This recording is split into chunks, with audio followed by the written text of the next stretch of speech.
Okay, welcome back, and now let's do another example. And again, we have a rational function, and we're going to do the same thing. Just go through the 6 steps of graphing, right?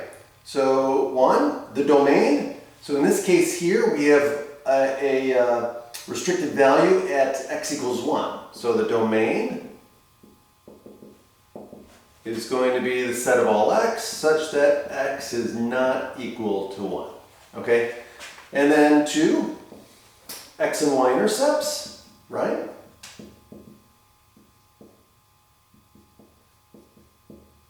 Okay, so y-intercept is going to happen at -1, right?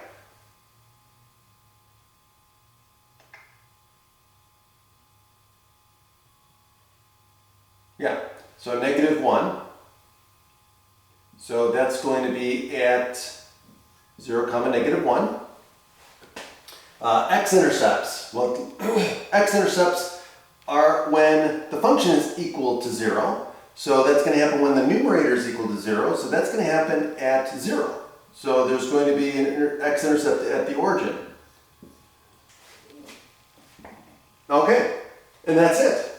Now 3, end behavior. Again, we can see that, look at this.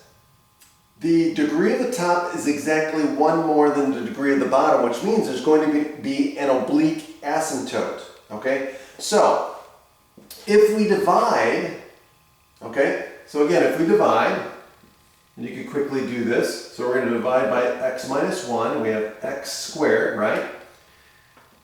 Plus 0x plus 0 if you want to add those, okay? So this will be x, so x times x gives us x squared, -1 times x gives us -1, right? Minus 1x.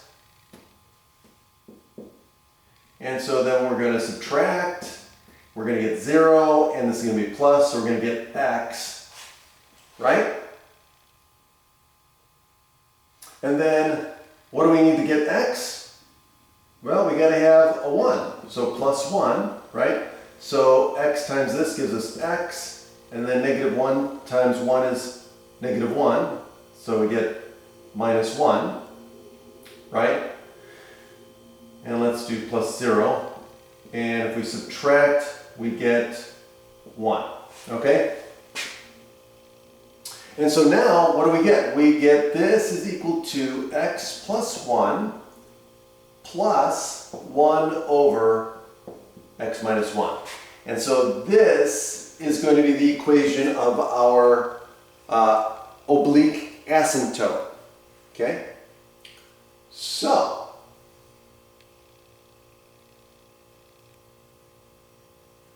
now, but we're not done with this. So end behavior, we still have to know what's going on as the limit goes to infinity, right? So we know it's going off to positive or negative infinity because the top degree is more than the bottom degree. But where is it going? It's going off to negative infinity, positive infinity. So this is infinity at infinity, right? So the limit as x approaches positive infinity of f of x, well, what's happening here? Well, if this goes to, well, first of all, let's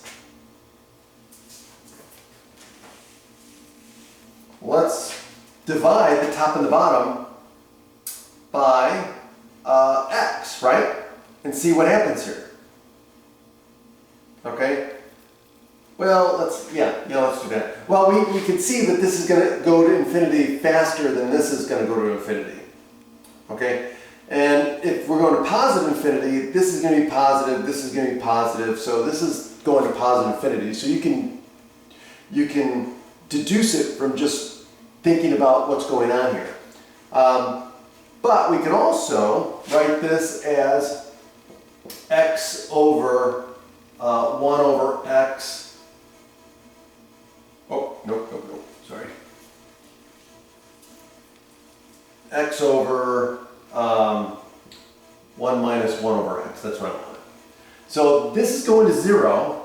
So as x goes to infinity, this is going to 0, this is going to positive infinity, so the bottom is going to 1, this is going to positive infinity, so this is going to be positive infinity, which is exactly what I said. Now what about the limit as x approaches negative infinity? Well, this is going to negative infinity, this is going to positive infinity, but this is going to positive infinity faster than this is going to negative infinity. So this thing is going to infinity, but the fact that this is positive and this is negative tells us negative infinity. And if you look at this, if this is going to negative infinity, this is still going to 0, right? But it's on the negative side, so it's still a positive minus a negative, so it's going to be positive here. This is going to negative infinity, so either way we get the same conclusion. Okay, and so now we know what's going on with that. So no horizontal asymptotes. Okay, what about vertical asymptotes? Well, we have a vertical asymptote at x equals 1.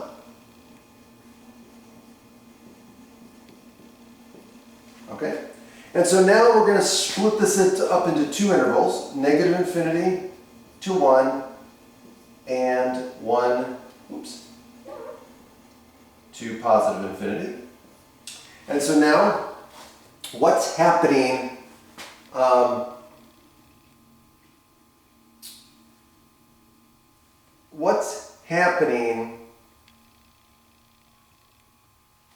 as you approach 1 from the left? Okay? So what's happening as you approach 1 from the left?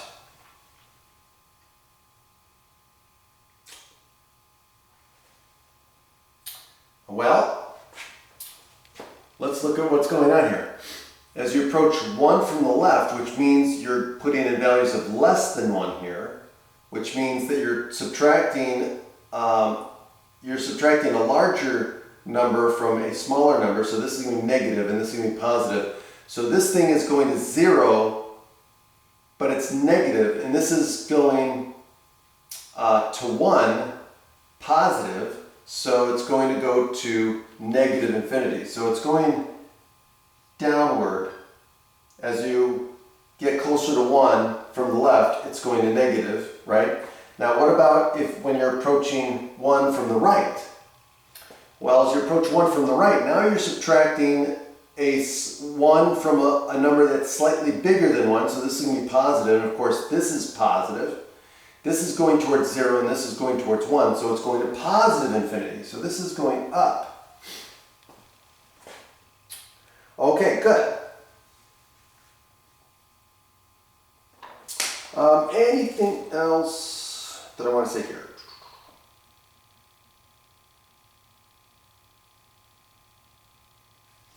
Okay, so then the limit as x approaches 1 from the left of f of x is going to negative infinity, and the limit as x approaches 1 from the right is going to positive infinity. Okay, and that's what I wrote down here. Okay. Now we go to step 5, which is calculate the first derivative. Okay, now this is where we're going to do the quotient rule, right? So let me get this ready. Let me erase this. Okay, so it's going to be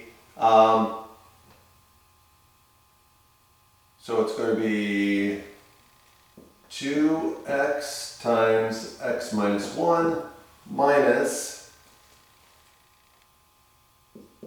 x squared over x minus 1 quantity squared, which is then going to equal 2x squared minus 2x minus x squared over x minus 1 quantity squared. Okay, so 2x squared minus x squared is going to just give me an x squared.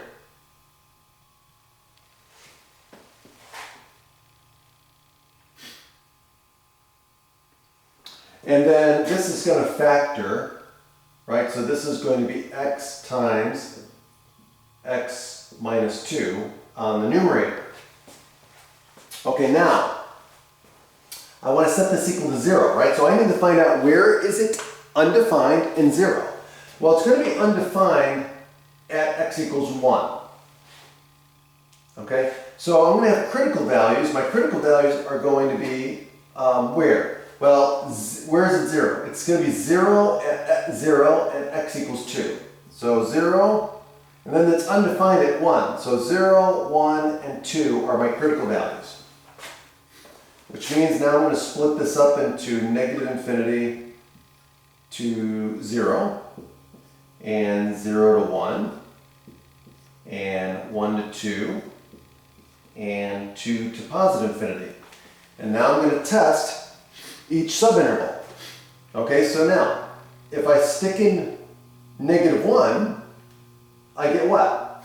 I get negative times a negative, which is positive. And so I have a positive divided by a positive. So this is going to be positive. If I stick in 1/2, I get positive times a negative, so this is going to be negative, and I get positive, so negative divided by positive is negative. And then if I stick in 1.5, right, or 3/2, so I'm going to get 3/2 here, so this is going to be positive, this is going to be negative, so it's going to be negative over positive, so this is going to be negative.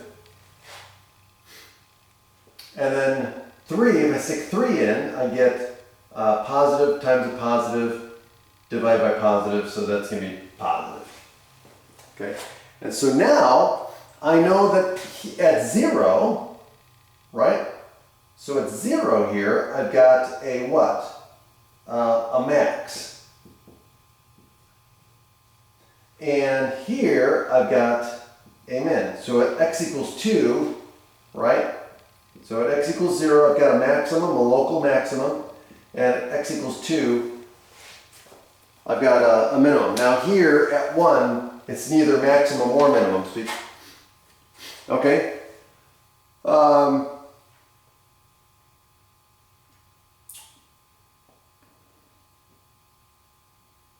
Okay.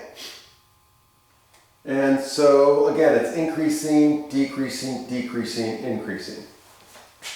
Okay, now let's do the second derivative. Okay, now the second derivative, I'm going to do the quotient rule again. So it's going to be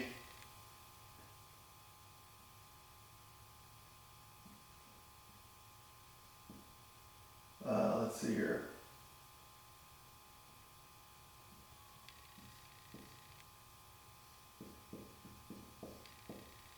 Okay, minus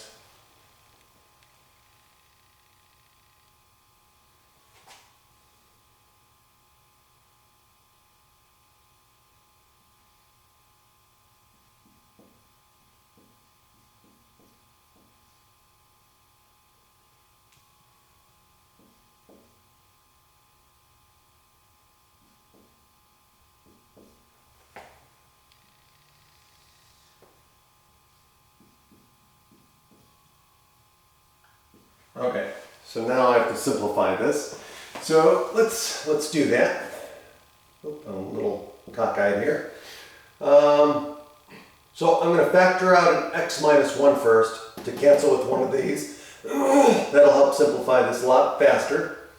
So that means I'm going to get, oops, 2x minus 2 times x minus 1 minus 2 times x squared minus 2x over x minus 1 cubed. Okay? And then the top is going to simplify. Let's see, this is going to give me 2x squared minus 2x minus 2x plus 2 minus 2x squared plus 4x over x minus 1 quantity cubed. Okay, so now, well, I've got a minus 4x here plus a 4x, so these two are going to cancel with this one. I've got a 2x squared minus 2x squared, so this is going to cancel with this one, and I end up with just 2 in the numerator. So I get 2 divided by x minus 1 cubed. All right, so guess what? This is not going to be equal to 0 anywhere in the domain, and it's undefined at -1, but -1 is not in the domain. Okay, and we already know that -1 is a vertical asymptote. Okay, so what we're going to do is I'm going to, again, look at the concavity on either side of 1. Did I say -1? No, I meant 1. I don't know. But remember, we have a vertical asymptote at 1. I think I might have said -1, but it's 1. So now I'm going to test both sides. So if I stick in 0, right? So if I stick in 0 here, I get what? I get positive, so it's concave up on this interval. If I stick in 2, I still get, or no, hold on. I forgot that's cubed. If I stick in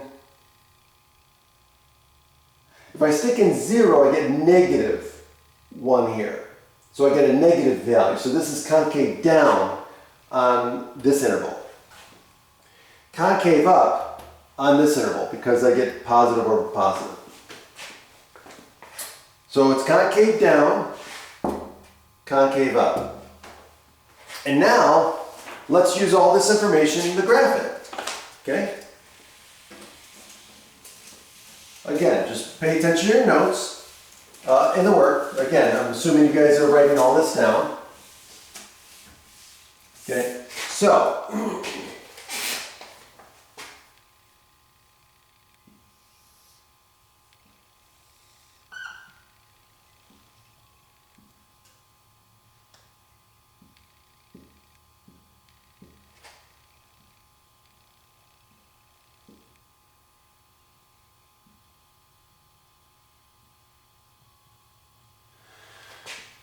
so now, let me just write this. 1, 2.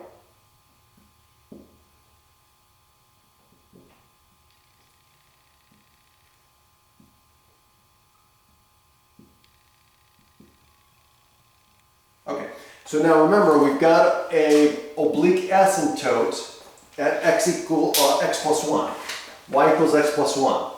So this is going to be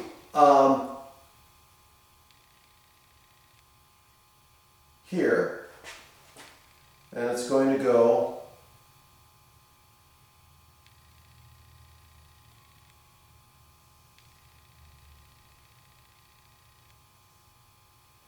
like that.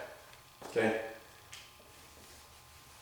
So let me just do this.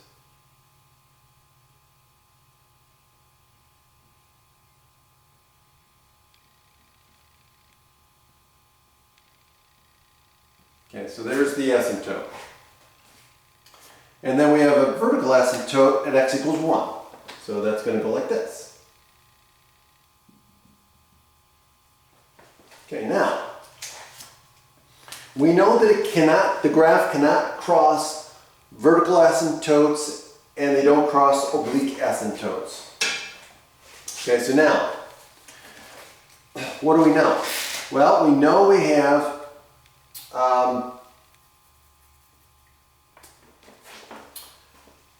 an x-intercept at 0, 0.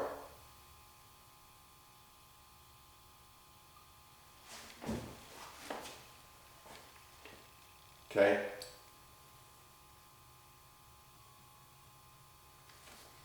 And so now, let's use the information that we're given. Okay, so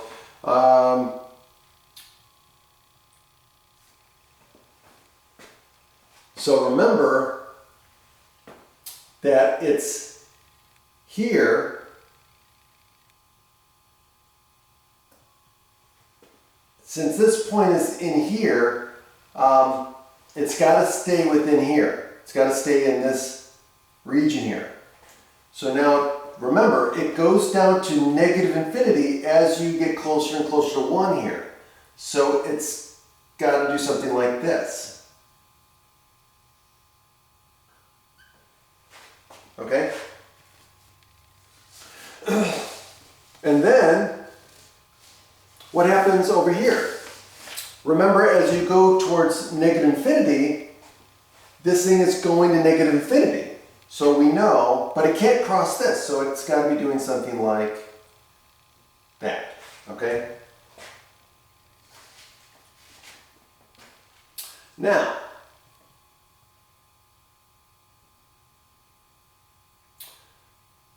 so on this side of the vertical asymptote, we already know what's going on. So we know there's nothing up here, right? So now we have to go over here, and now in this case, as we are heading towards 1 from the right, we know that this function goes to positive infinity. So we know it can't be down here. Okay? Because if the graph was down here and it was going to positive infinity, it would mean it would have to cross this oblique asymptote. We know it doesn't. Okay? So it has to be above the oblique asymptote. And we know it cannot cross here, so it's got to be in between here. Now we know it's going to positive infinity, so it's got to be doing something like that. Okay? And we know it goes off to positive infinity as x goes to positive infinity. So it's got to be doing something like this. So it's got to be something like that. Now, also, we can use the fact that we already know from negative infinity to 1, it's concave down. Aha, see? And we already know that from 1 to positive infinity, it's concave up. So guess what? Look at that. Our graph confirms that as well. So we know we are done. And that's it. Have a great day.